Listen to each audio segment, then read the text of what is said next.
আমরা ভারতকে যে দিয়েছি সেটা ভারত সারা জীবন মনে রাখবে। ভারতেই মরতে চান হাসিনা। আর আমার পাওয়ার চাই, আমি দেশে উন্নতি করতে চাই, সাফ কথা আমার। তবে কি ভারতের মাটিকে ভালোবেসে ফেলেছেন গদিচ্যুত এই প্রধানমন্ত্রী? আমার প্রধানমন্ত্রীদের দরকার নাই, আমি প্রধানমন্ত্রীকে চাই না।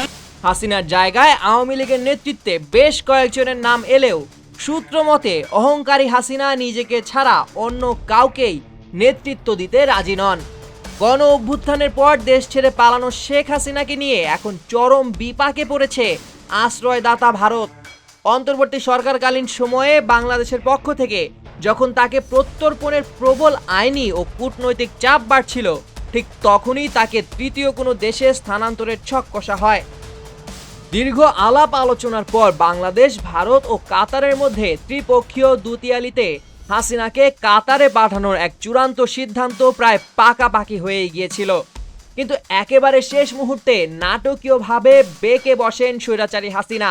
তিনি স্পষ্ট জানিয়ে দেন কোনো অবস্থাতেই তিনি অন্য কোনো দেশে যাবেন না। বলেন, প্রয়োজনে মরলে ভারতেই মরব। জোর করে ভারতের এই চিরমিত্রকে বের করে দেওয়ার অভিপ্রায় ভারতের না থাকায় শেষ পর্যন্ত ভেস্তে যায় কাতারের এই তৎপরতা। পর্যবেক্ষকদের মতে ভারত সরকারও এখন হাসিনার নেতৃত্ব নিয়ে সম্পূর্ণ আগ্রহ হারিয়ে ফেলেছে।